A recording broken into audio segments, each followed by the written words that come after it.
Atomic Habits, perubahan kecil yang memberikan hasil luar biasa, oleh James Clear. Bab 8. Bagaimana menjadikan kebiasaan tidak dapat ditolak.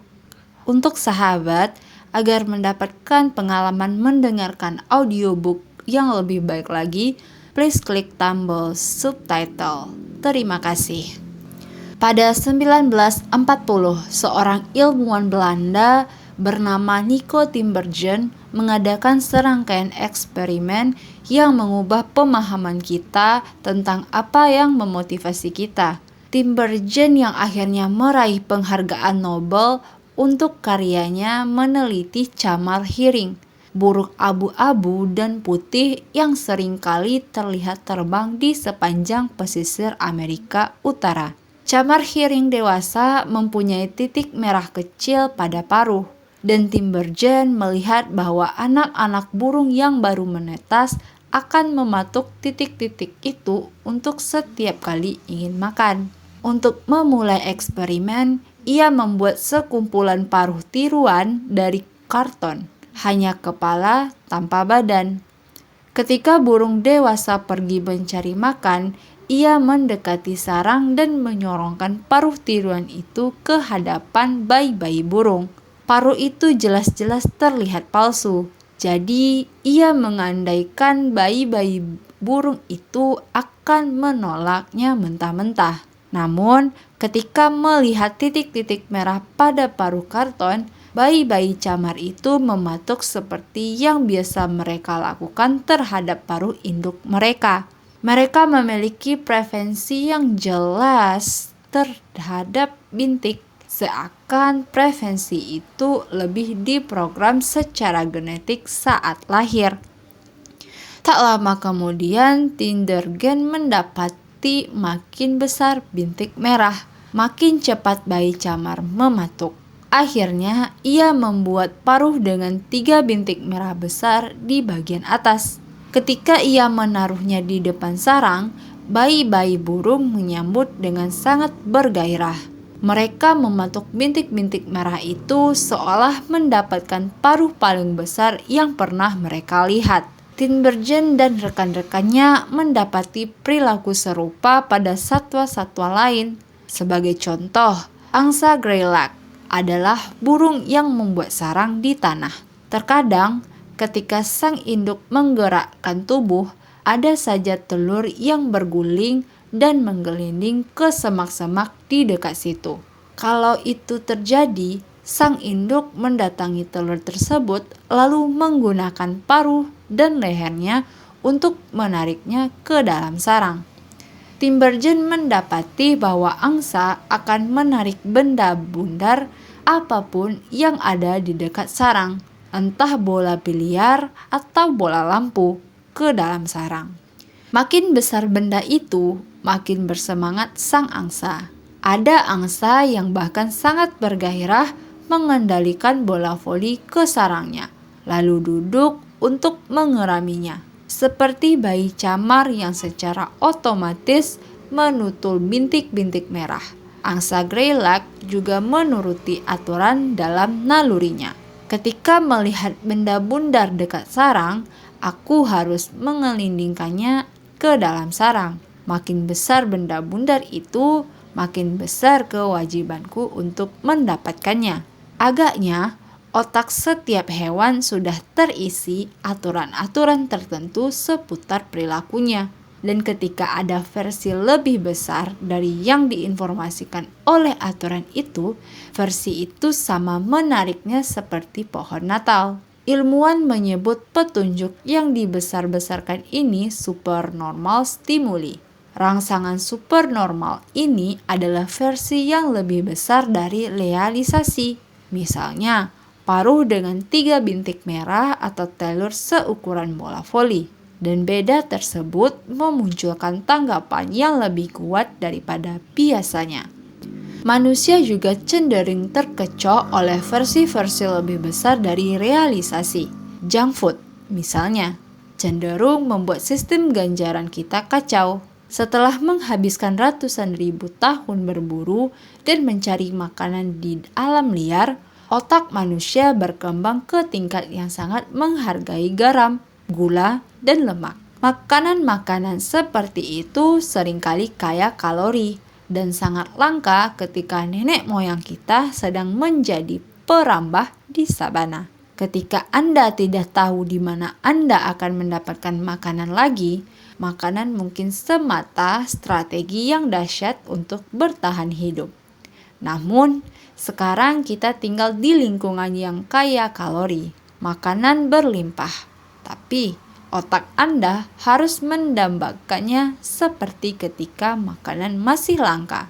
Memberi nilai tinggi pada garam, gula, dan lemak tak lagi menguntungkan bagi kesehatan kita. Tapi gairah terhadap unsur-unsur itu tetap ada karena pusat ganjaran di otak tidak berubah selama kira-kira 50 tahun.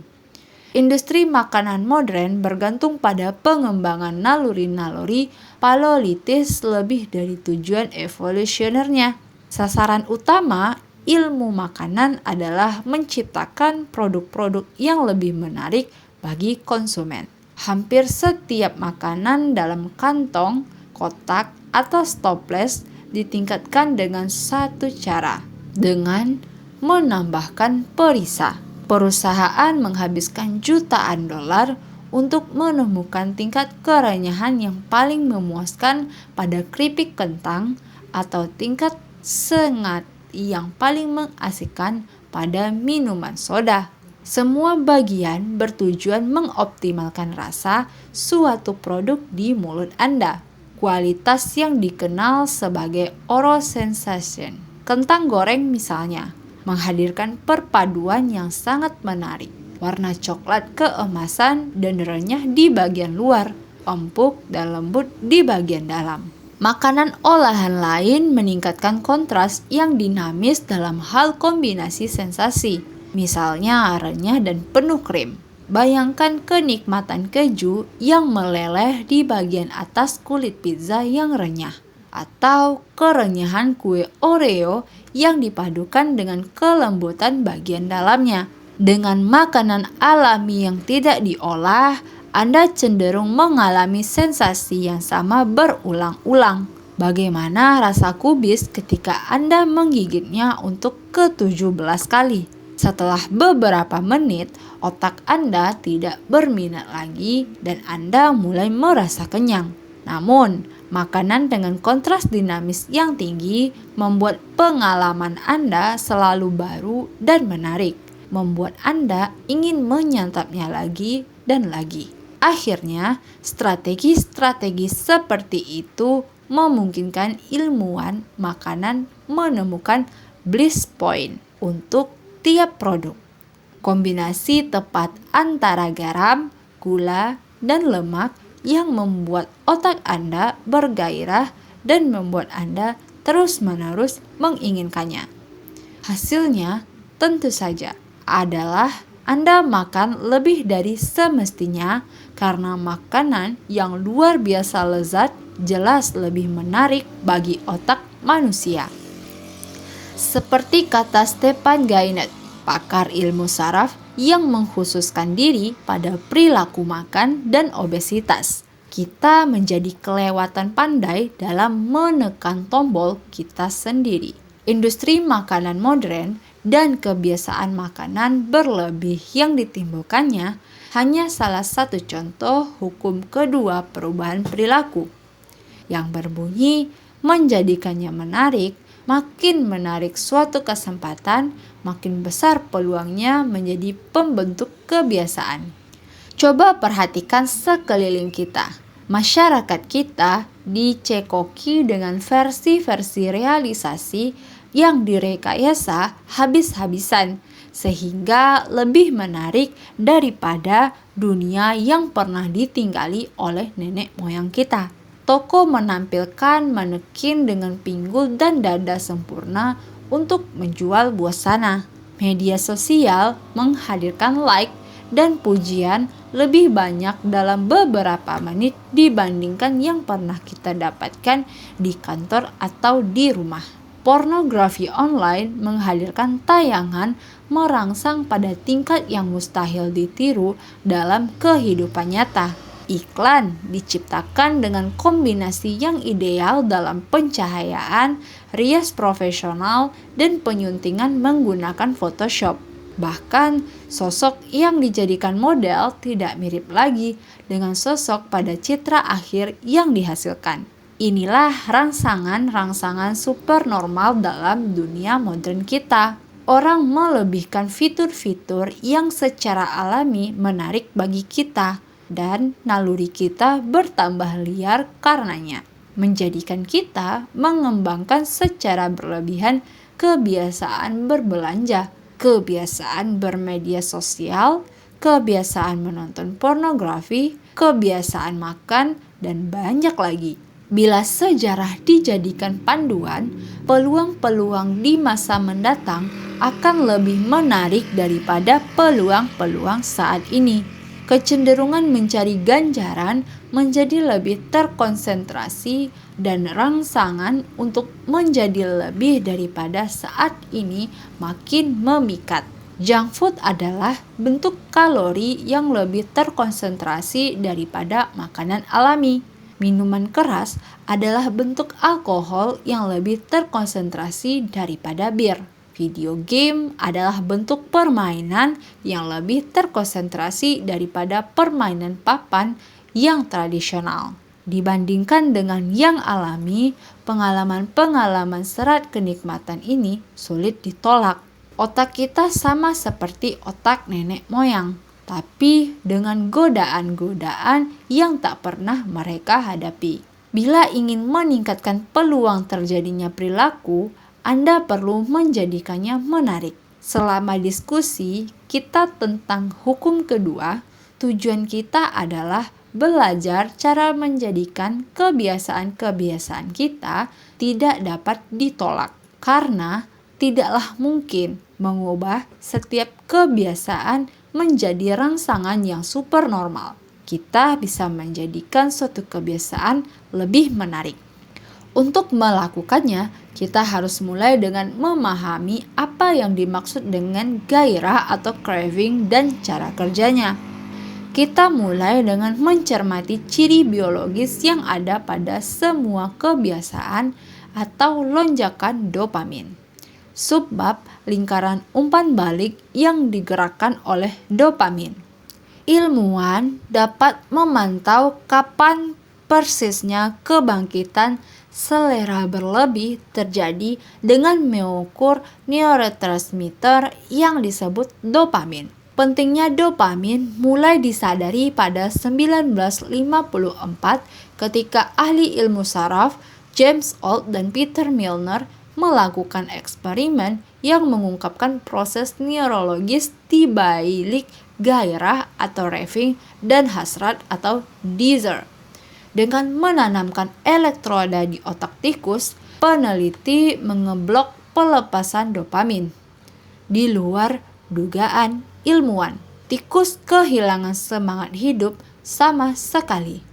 Mereka kehilangan selera makan. Mereka tidak mau berhubungan seks. Mereka tidak menginginkan apapun. Dalam beberapa hari, hewan-hewan itu mati kehausan.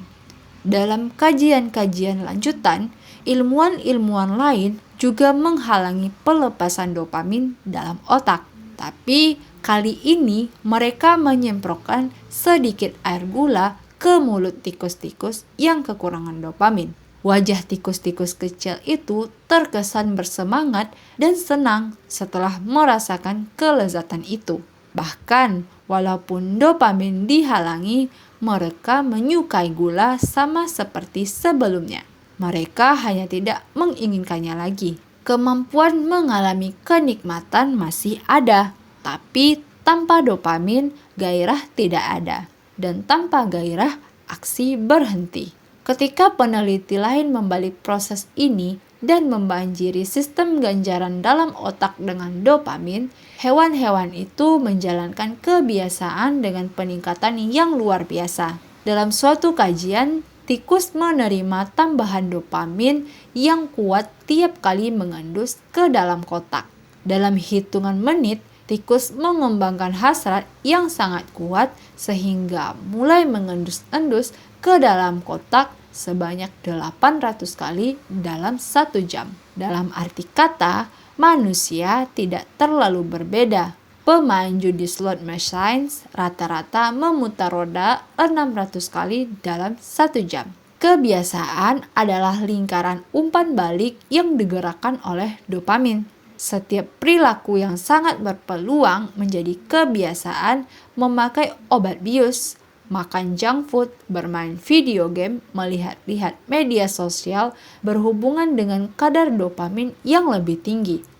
Hal sama berlaku untuk perilaku biasa yang paling mendasar seperti makan, minum, berhubungan seks, dan bergaul.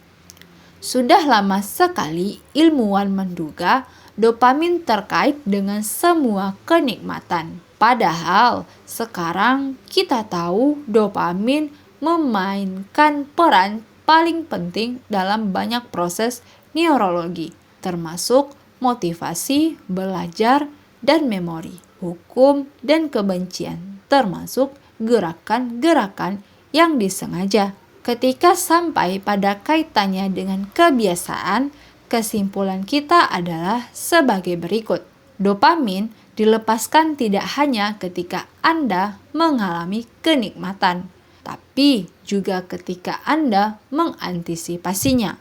Orang yang ketagihan berjudi mengalami lonjakan dopamin tepat sebelum memasang taruhan, bukan setelah mereka menang. Orang yang ketagihan kokain kebanjiran dopamin ketika melihat bubuk-bubuk itu, bukan setelah memakainya. Setiap kali Anda membayangkan suatu peluang akan memberikan ganjaran kepada Anda, kadar dopamin Anda melonjak karena antisipasi. Dan setiap kali dopamin melonjak, begitu pula motivasi untuk beraksi.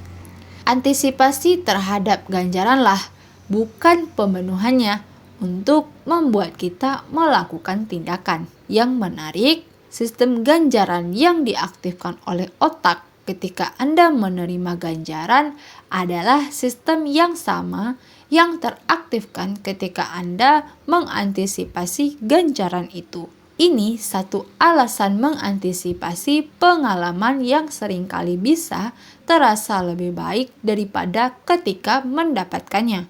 Sewaktu kanak-kanak, berpikiran tentang hari Natal lebih menggairahkan daripada saat membuka hadiah. Ketika sudah dewasa, berkhayal tentang liburan mendatang bisa lebih mengasihkan daripada ketika menjalani liburan itu sendiri. Ilmuwan menyebutkan perbedaan antara ingin dan suka. Otak Anda memiliki jauh lebih banyak rangkaian saraf yang disediakan untuk menginginkan ganjaran-ganjaran daripada menyukainya.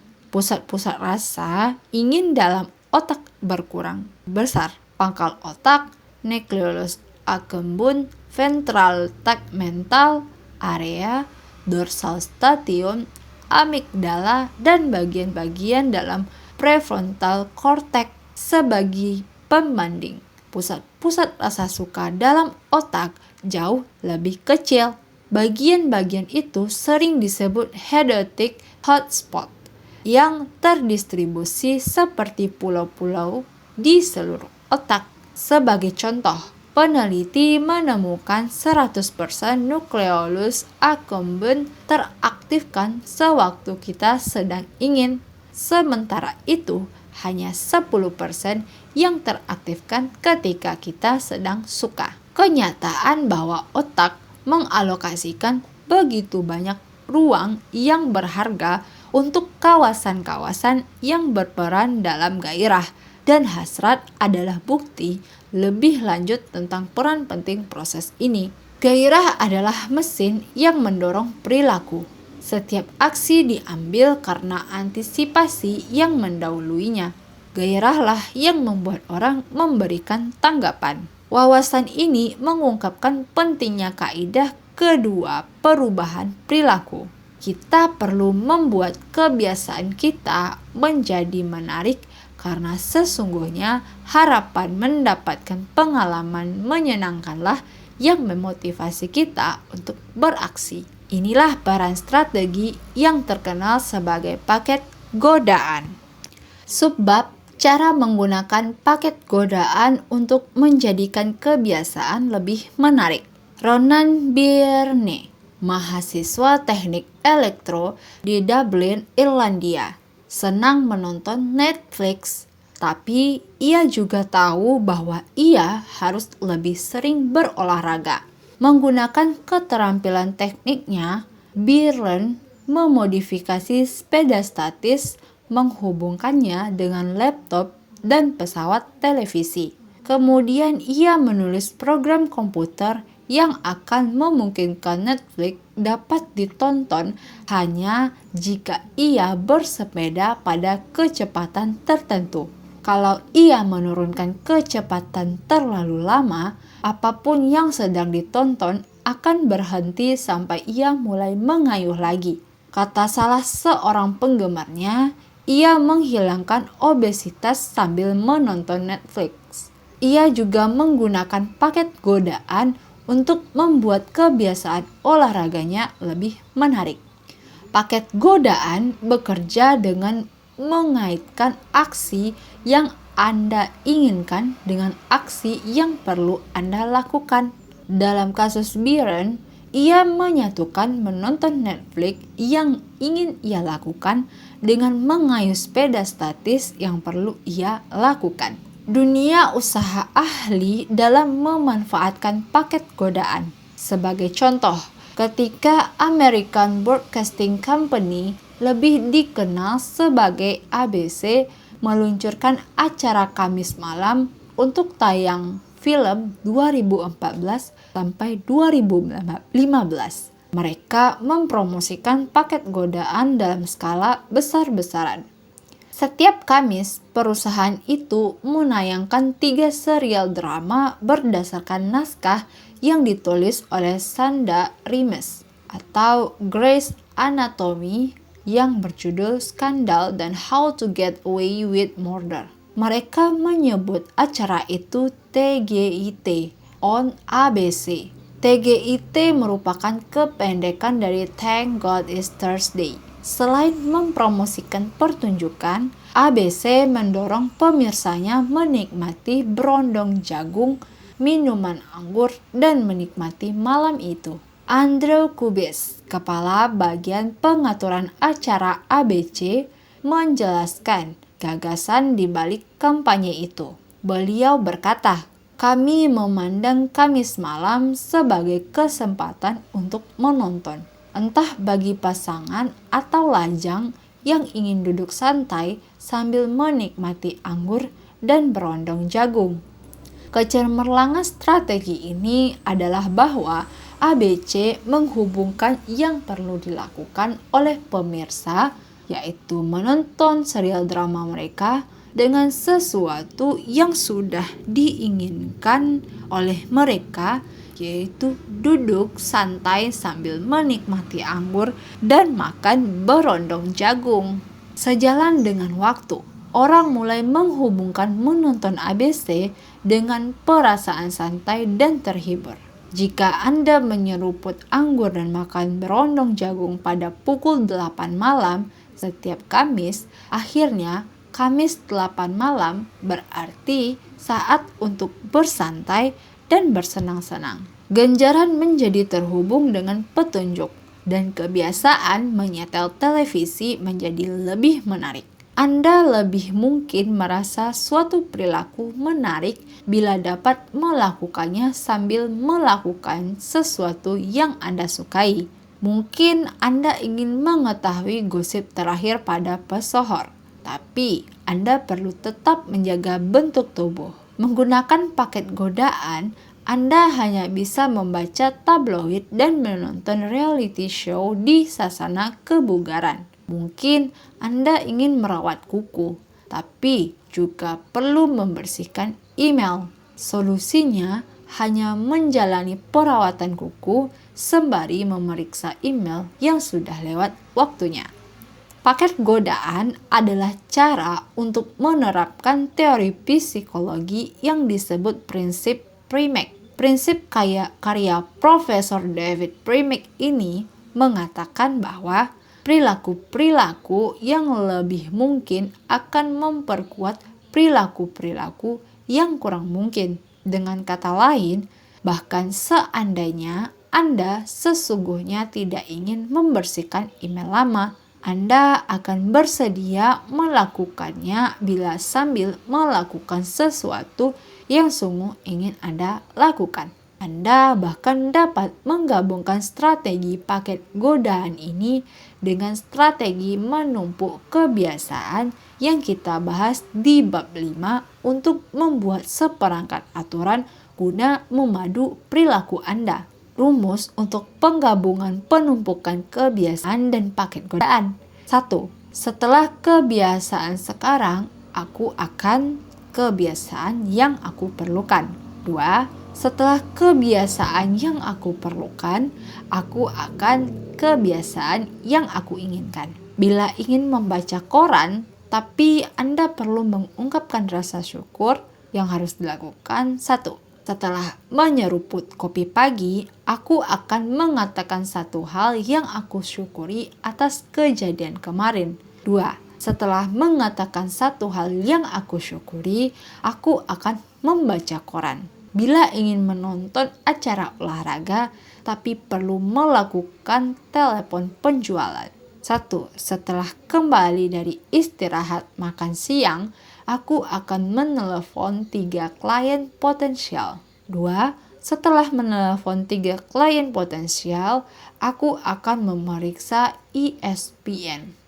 Harapannya, pada akhirnya Anda akan lanjut dengan menelepon 3 klien atau melanjutkan berpikir karena Anda dapat membaca berita olahraga terkini atau memeriksa Facebook. Melakukan hal yang perlu Anda lakukan berarti melakukan hal yang ingin Anda lakukan.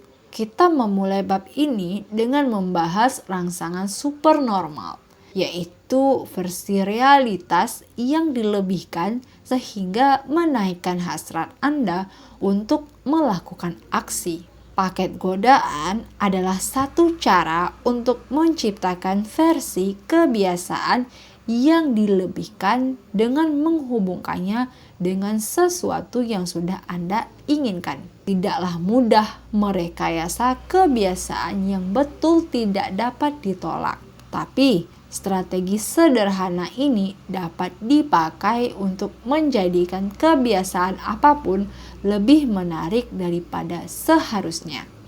Ringkasan bab 1. Kaidah kedua perubahan perilaku adalah menjadikannya menarik. 2. Makin menarik suatu kesempatan, makin besar peluangnya untuk menjadi kebiasaan. 3. Kebiasaan adalah lingkaran umpan balik yang digerakkan oleh dopamin. Ketika kadar dopamin meningkat, begitu pula motivasi kita untuk beraksi.